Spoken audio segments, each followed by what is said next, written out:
आइए हम लोग कार्बन एवं उसके यौगिक, ये जो हमारा चैप्टर है इसका एक और टॉपिक स्टार्ट करते हैं, वो है एथेनॉल एवं एथेनिक अम्ल। मीन्स हम इथेनॉल और इथेनॉल एसिड की हम बात आज करेंगे। तो ये सारे टॉपिक्स हम कवर कर चुके हैं।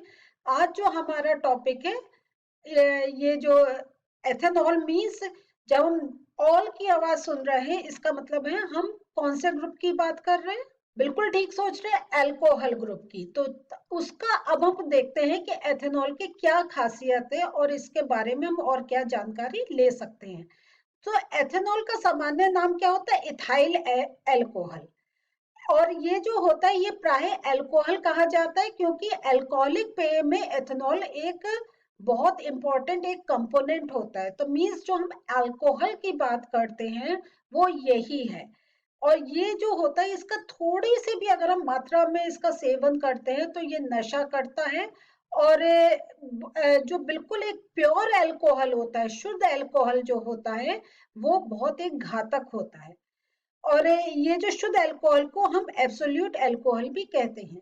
तो ये जो अल्कोहल है, तो जो हम लोग हिंदी में आप एक जनरल टर्म जानते हैं शराब, तो ये एक्चुअली दिस उसका ये केमिकल नेम है इथेनॉल। मींस जब इथेन का रिएक्शन हुई है और जब वो उससे इथेनॉल में चेंज हुआ है, वो हो गया एथेनॉल। वो जो प्रोडक्ट बनता है वो एक उसके अंदर अल्कोहलिक कंटेंट होता है, और वो अल्कोहलिक कंटेंट जब हम अपने बॉडी में उसका सेवन करते हैं, उसको यूज करते हैं, तो वो एक नशा करता है। और इवन वो एक घातक भी हो सकता है, क्योंकि वो जो हम ड्रिंक्स लेते हैं वो और तरीके से प्योरिफाइड और सब कुछ होते हैं। लेकिन ये जो एक पूरा प्योर एक कंपोनेंट है जिसको हम कह रहे हैं शुद्ध अल्कोहल, ये वो बहुत एक घातक होता है। तो जहां कभी आप ऐसे न्यूज में भी सुनते हैं कि इस टाइप की शराब पी के इतने लोगों की मृत्यु हो गई, इतने लोगों की तबीयत खराब हो गई, तो वो जो है वो एक ये प्योर फॉर्म में लिया है वो, और उसमें और कुछ भी एक गलत चीज मिक्स करके उसका जो एक अल्कोहलिक चीज है वो किसी और तरीके से ऐड ऑन होती है। लेकिन ये जो है, तो हम जितनी भी चीजें लेते हैं उसका कहीं ना कहीं कुछ एक केमिकल कंपोजिशन होता है। कहीं ना कहीं उसका हम अगर अपने केमिस्ट्री से जोड़े तो उसका हम एक कनेक्शन बना सकते हैं, और यही हम एक अल्कोहल के अपना एक कनेक्शन बना सकते हैं। और इसके अगर हम भौतिक गुण की बात करें तो ये एक वाष्पशील और रंगहीन द्रव होता है। उसका कोई अपना कलर नहीं होता है। सामान्य तापक्रम पर द्रव्य अवस्था में रहता है। हम जनरली क्या देखते हैं, उसको एक लिक्विड स्टेट में ही देखते हैं। और उसमें एक विशेष प्रकार की गंध होती है।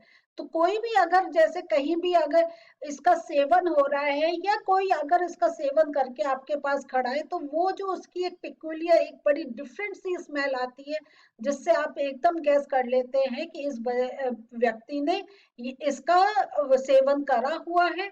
तो ये क्योंकि इसकी अपनी एक बहुत ही विशेष प्रकार की गंध होती है। इथेनॉल का जो गलनांक होता है वो -1140 डिग्री सी, और ये जो द्रवणांक होता है ये 78.37 डिग्री सी का होता है। और ये जो होता है सभी मात्रा पानी में घुलनशील होता है। ये नहीं कि कम मात्रा या ज्यादा मात्रा ही घुलनशील होगी। इसलिए बहुत से लोग इसका धोखा भी करते हैं। किसी को धोखे में पिला भी देते हैं, जो नहीं पीना चाहता है उसको पिला देते हैं, या अपने को बचाने के लिए ऐसे पानी में किसी चीज में मिक्स कर लेते हैं। वो क्यों है? क्योंकि ये घुलनशील है, ये बहुत जल्दी डिसॉल्व हो जाता है। और क्योंकि इसका अपना कोई कलर नहीं होता, जो हम लोगों ने देखा ये रंगहीन द्रव होता है। तो जब हम कह रहे हैं ये रंगहीन द्रव होता है, इसका मतलब जब कोई कलर नहीं होता, तो जिस चीज में मिक्स होता है वो वही उस चीज का कलर सामने आता है। इसलिए जब मिक्स होता है तो सामने वाले को देखने से ज्ञात भी नहीं होता कि इसके अंदर ये अल्कोहलिक कोई एक चीज मिक्स है। और ये बहुत ही अच्छा विलयन है। तो यही कि ये घुल भी जाता है और अपने अंदर चीजों को घोल भी लेता है। और इसका उपयोग कई दवाओं यथा जैसे टिंचर, आयोडीन, कफ सिरप आदि में होता है। तो और ये बहुत ज्यादा कफ सिरप, क्योंकि बहुत से लोगों को एक साइकोलॉजिकल एक वो हो जाता है कि उनको कफ सिरप पीने की हैबिट हो जाती है। तो ये जो कफ सिरप होता है इसके अंदर थोड़ा सा, अगर आप देखेंगे, थोड़ा सा अल्कोहलिक परसेंटेज होता है। अगर आपको इस बारे में मालूम नहीं है तो अब आपके पास जो भी कफ सिरप रखा है, आप उसकी बॉटल में उसका जो कॉन्स्टिट्यूएंट्स दे रखे होते हैं, जो उसके केमिकल्स का नाम लिखे होते हैं, उसमें परसेंटेज लिखी होती है कि इतना परसेंटेज ये अल्कोहल इसके अंदर है।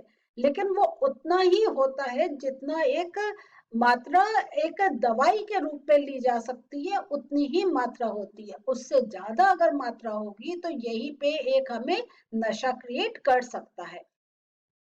अब हम इसके रासायनिक गुण की बात करते हैं, तो जब एथेनॉल की हम सोडियम के साथ रिएक्शन करते हैं तब हम देखते हैं सोडियम एथॉक्साइड बनता है और हाइड्रोजन रिलीज होती है। तो अभी हम जितने ये अभी हमारी जितनी स्लाइड्स आएंगी उसमें इथेनॉल किसी ना किसी चीज के साथ अभिक्रिया कर रहा है और उससे एक प्रोडक्ट बन रहा है। तो हम जानते हैं कि हमारे पास जितने प्रोडक्ट्स आ रहे हैं तो कोई दो या तीन या ज्यादा चीजें जब आपस में मिलती हैं तब वो एक नया प्रोडक्ट देती हैं, और इस प्रकार, और वो जो नया प्रोडक्ट होता है वो कहीं ना कहीं किसी ना किसी रूप में हमारे काम में आता है। और जो आपका ये जो असंतृप्त हाइड्रोकार्बन, अनसैचुरेटेड हाइड्रोकार्बन देने की एक प्रतिक्रिया होती है। इसमें क्या होता है, जो इथेनॉल होता है ये सल्फ्यूरिक एसिड के साथ H2SO4 के साथ रिएक्ट करके ये हमें एथिलीन देता है और जल देता है। तो ये आप अभी तो आपके ऐसे कोर्स में नहीं है, लेकिन जब आप सीनियर क्लासेस में जाएंगे तो इस टाइप के क्वेश्चंस आते हैं कि किस प्रकार अल्कोहल से हमें ये जो है अनसैचुरेटेड हाइड्रोकार्बन प्राप्त होता है। तो ये अगर देखें तो अनसैचुरेटेड हाइड्रोकार्बन बनाने की एक विधि भी आती है। तो ये थोड़ा सा आप इसके लिए तैयार हो जाइए कि हमारी जो केमिकल प्रॉपर्टीज होती हैं तो एक की वो केमिकल प्रॉपर्टी होती है, लेकिन दूसरा जो प्रोडक्ट बनता है उसकी प्रिपरेशन का मेथड ये हो जाता है। तो अगर हम कहें एथिलीन का हम या अनसैचुरेटेड हाइड्रोकार्बन हम किस प्रकार बना सकते हैं, तब हम कहेंगे कि अल्कोहल का जब सल्फ्यूरिक एसिड के साथ रिएक्शन होता है तो एथिलीन बनती है। तो देखिए C2H4 बना, और एथिलीन, इन मीन्स हमारा एल्कीन बन गया, और एल्कीन क्या हो गया, अनसैचुरेटेड हाइड्रोकार्बन या असंतृप्त हाइड्रोकार्बन। और हम लोग देखते हैं एथेनोइक अम्ल का साधारण नाम क्या होता है, एसिटिक अम्ल। इसको हम एसिटिक एसिड भी कहते हैं। और जल में एथेनिक अम्ल का 5% to 8% घोल विनेगर कहलाता है। तो मीन्स एथेनिक एसिड जब वाटर के साथ जब हम उसका मिक्स करते हैं तो ये विनेगर ये हम लोग अपने खाने में यूज करते हैं। हमारे चाइनीज जितनी डिशेस बनती हैं उसमें हम विनेगर ऐड करते हैं। बहुत से लोग जो पनीर, दूध से पनीर बनाते हैं तो विनेगर डाल के उसको फाड़ते हैं, तो क्योंकि उसके अंदर एसिड है, और दूध जो हमें फाड़ना होता है वो हमें कुछ एसिड डाल के या नींबू का रस या कुछ एसिड डाल के हम दूध को फाड़ते हैं विनेगर से। लेकिन वो विनेगर जो हम यूज कर रहे हैं वो कैसे मिल रहा है कि जब हम जल में ये जो एथेनिक अम्ल का हम 5% to 8% जो उसका घोल करके बनाते हैं वो हो जाता है एसिटिक एसिड। तो आप ये समझ लीजिए, सॉरी, वो हो जाता है विनेगर। तो जो आप विनेगर जो आप यूज कर रहे हैं तो वो एक टाइप का आपका एथेनिक अम्ल है। सिरके का उपयोग हम एक फूड को कंजर्व करने के लिए भी यूज करते हैं, और अचार आदि बनाने में भी हम वो थोड़ा सा वो ऐसे ये डाल देते, विनेगर डाल देते, तो ये हमारा जो अचार होता है वो खराब नहीं होता।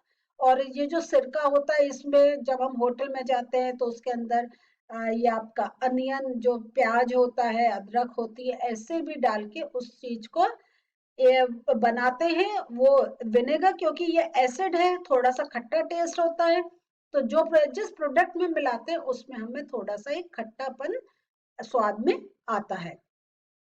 अब हम एथेनिक अम्ल का भौतिक गुण की बात करते हैं, तो ये जो इसका जो गलनांक है वो 16.85 डिग्री सी है, जिसको केल्विन में हम कहते हैं 290 केल्विन।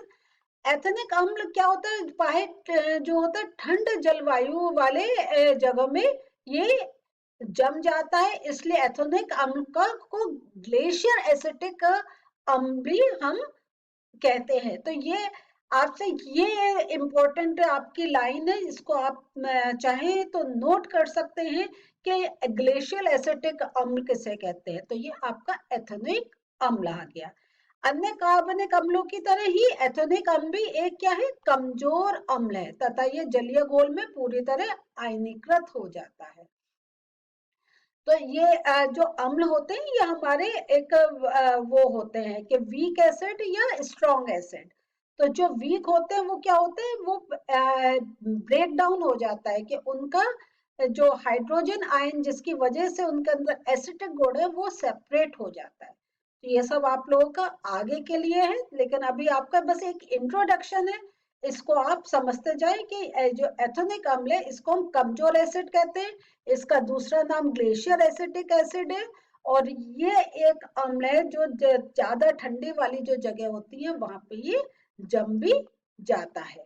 तो ये सारी चीजें हम लोगों ने एथेनिक अम्ल की देखी। अब एक और प्रोसेस होता है ईस्टीकरण।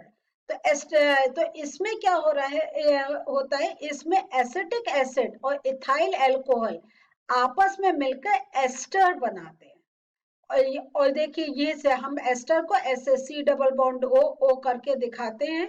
तो ये हमारा एस्टर बनता है। और ये जो अगर हमको आपको याद होगा ये हमने पढ़ा था, इसका आर और फिर हमने बॉन्ड दिखा के सी डबल बॉन्ड ओ और इधर दूसरा आर दिखाया था। और मैंने आपको बताया था कि कैसे हमारे एल्किल ग्रुप उसके दोनों साइड में जोड़ते हैं। तो वो कैसे, अब एस्टर कैसे बन रहा है, जब एसिटिक एसिड और इथाइल अल्कोहल। तो मैंने अभी थोड़ी देर पहले आपको कहा था कि काफी हमारी रिएक्शंस जो होती हैं वो हमारी, अगर हम इसकी प्रॉपर्टी की बात कर रहे हैं तो कहीं किसी एक नए प्रोडक्ट का प्रिपरेशन मेथड भी वो हो जाता है। तो ये हमारा एस्टेरिफिकेशन ये एक प्रोसेस होता है। एक और प्रोसेस होता है जिसको हम कहते हैं सैपोनिफिकेशन या साबुनीकरण। इसमें क्या होता है, एस्टर अम्ल या क्षारक की उपस्थिति में अभिक्रिया करके पुनः अल्कोहल एवं कार्बोक्सिलिक अम्ल बनाता है। तो यहाँ पे आप देखिए ये कैसे, ये सोडियम हाइड्रोक्साइड के साथ रिएक्ट करके वो क्या करता है, इथाइल एल्को एसिटिक एसिड बनाता है।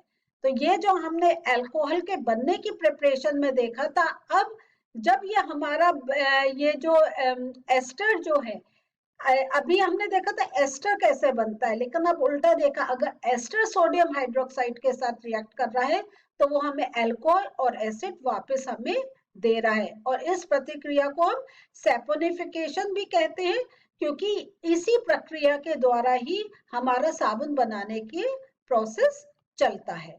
और ये जो एक और है हमारा एसिटिक एसिड का एक और रिएक्शन हम देखते हैं, जब वो सोडियम हाइड्रोक्साइड के साथ रिएक्ट करता है, जब वो किसी एक क्षारक के साथ रिएक्ट करता है तब क्या होता है, सोडियम एसीटेट बनता है और जल निकलता है। तो यहाँ पे आप देख रहे हैं हम बहुत सारी केमिकल रिएक्शंस को देख रहे हैं कि जो एसिटिक अम्ल है, इथेनोइक अम्ल है, ये कैसे कैसे किन चीजों के साथ रिएक्ट करके अब एक नया प्रोडक्ट दे रहा है। तो ये सारी हमारी आ जाती है chemical properties of that particular product. अब हम एथेनिक अम्ल का कार्बोनेट तथा हाइड्रोजन कार्बोनेट के साथ हम प्रक्रिया देखते हैं। तो जब हमारा ये जो एथेनिक अम्ल मीन्स एसिटिक एसिड, तो ये भी आप ध्यान रखें, कभी कभी आपसे पूछा जा सकता है कि एथेनिक अम्ल नहीं, आपको कह दे कि एसिटिक एसिड की सोडियम कार्बोनेट के साथ। तो कंफ्यूज नहीं होइए, आप ये चीज नोट कर लीजिए कि एथेनिक अम्ल या एसिटिक एसिड बात एक ही है। तो जब ये हमारा एथेनिक अम्ल सोडियम कार्बोनेट के साथ रिएक्ट करता है तो सोडियम एसीटेट जल और कार्बन डाइऑक्साइड बनता है। लेकिन जब ये सोडियम हाइड्रोक्साइड के साथ करता है तब क्या होता है, सोडियम आपका वही सोडियम एसीटेट बनता है, लेकिन उसमें कार्बन डाइऑक्साइड नहीं निकलती है, उसमें खाली जल निकलता है। तो इस बात का आप लोग ध्यान रखें। और कभी अगर आपको, क्योंकि कभी कभी आपकी ये एक वन वर्ड में पूछ लिया जाता है कि किसमें कार्बन डाइऑक्साइड रिलीज होगी, तो आपको दोनों रिएक्शन दे दे, तो याद रखें इसमें कंफ्यूज नहीं हो।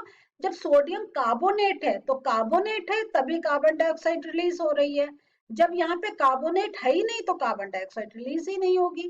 तो इस प्रकार अगर आप ऐसे अपनी रिएक्शंस को समझेंगे तो कभी आपको ये नहीं होगा अरे इसको मैं कैसे याद करूं।